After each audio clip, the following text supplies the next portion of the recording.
नमस्कार साथियों, CG job education के ऑफिशियल यूट्यूब चैनल पर आप सभी साथियों का बहुत बहुत स्वागत है। साथियों, प्रयोगशाला परिचारक और प्यून की तैयारी मैं अपने चैनल के माध्यम से आप सभी को करवा रहा हूं। इस सेशन में हम बात करेंगे छत्तीसगढ़ की जलवायु की। ठीक है, आपके सिलेबस में है छत्तीसगढ़ की जलवायु, तो इसी पर बात करेंगे। जो साथी नए होंगे हमारे यूट्यूब चैनल को सब्सक्राइब करेंगे। देखो भाई, जलवायु, छत्तीसगढ़ प्रदेश की जो जलवायु है वो भू आवेष्टित जलवायु है, याद रखना, मोस्ट इम्पॉर्टेंट है। ठीक है, छत्तीसगढ़ में उष्णकटिबंधीय मानसूनी या उपाद्र महाद्वीपीय जलवायु पाई जाती है। और छत्तीसगढ़ की जो प्रदेश है, भू आवेष्टित प्रदेश है, इसको याद रखना। जैसा कि आप सभी जानते हैं कि छत्तीसगढ़ में जो कर्क रेखा है कोरिया, सूरजपुर, बलरामपुर, रामानुजगंज जिले से होकर के गुजरती है।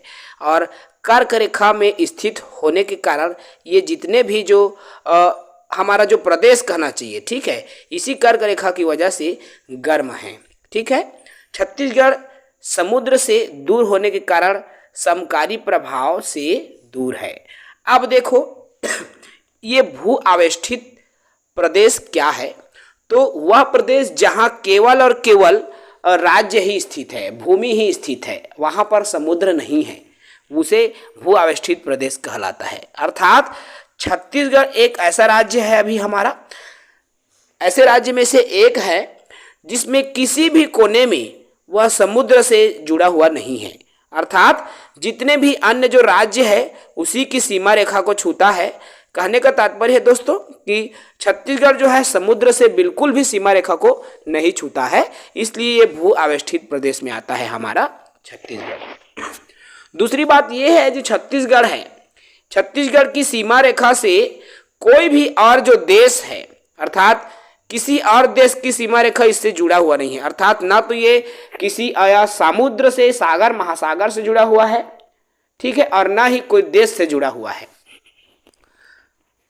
छत्तीसगढ़ में देखिए, जलवायु को प्रभावित करने वाले कारक की मैं बात करूं कि कौन कौन से कारक है हमारे देश की जलवायु को, हमारे राज्य की जलवायु को प्रभावित करता है। साथियों देखो, भूमध्य रेखा से छत्तीसगढ़ की जो दूरी है ये जलवायु को प्रभावित करता है।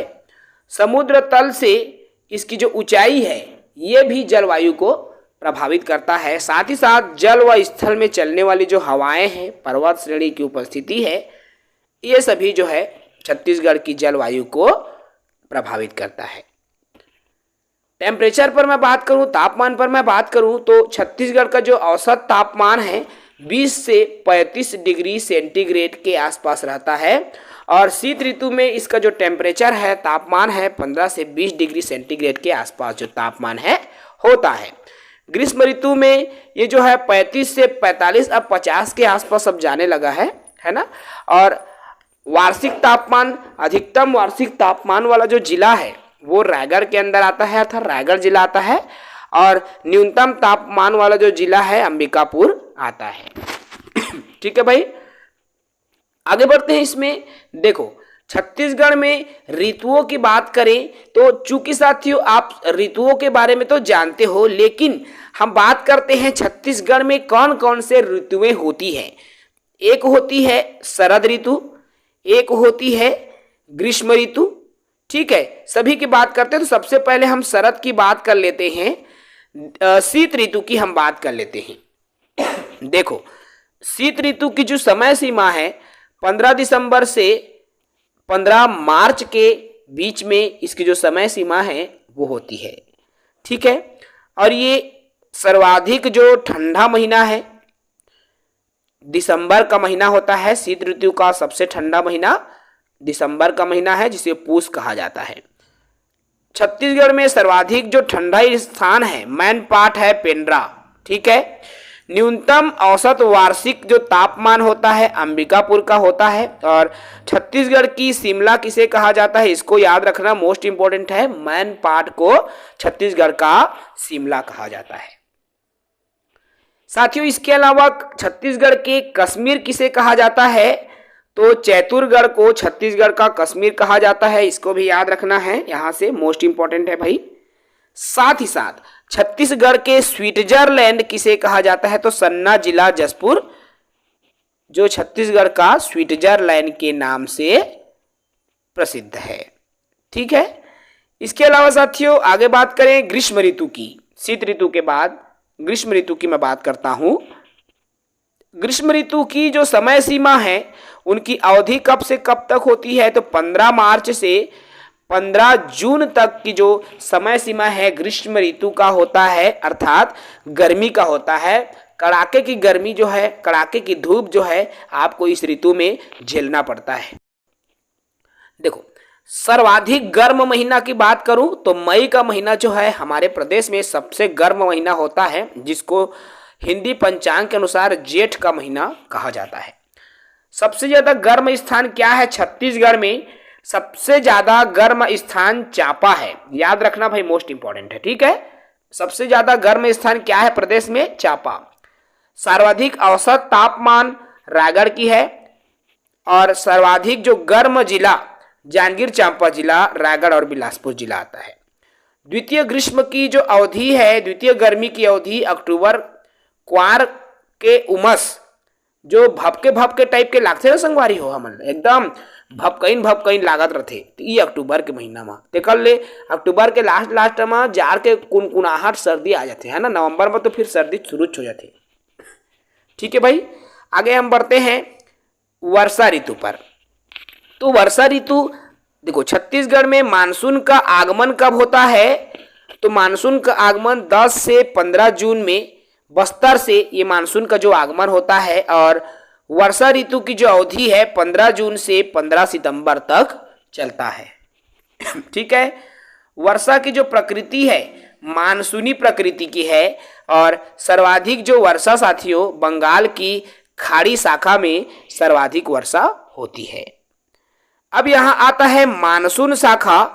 तो देखो, मानसून शाखा मुख्य दक्षिण पश्चिमी मानसूनी हवा से होता है, और औसत जो है वार्षिक वर्षा 120 से 125 सेंटीमीटर तक होती है। इसके अलावा साथियों बात करूं मैं सर्वाधिक वर्षा वाला माह, तो जुलाई अगस्त महीने में सबसे ज्यादा वर्षा होता है, और सर्वाधिक वर्षा वाला क्षेत्र है तो अबुझमाड़ में सबसे ज्यादा वर्षा होती है हमारे प्रदेश में। ठीक है, सर्वाधिक औसत वर्षा वाला तहसील भानुप्रतापपुर, और सर्वाधिक औसत वर्षा वाला जिला जो है जशपुर है। न्यूनतम वर्षा कवर्धा में होता है। ठीक है, न्यूनतम औसत वर्षा वाला जिला।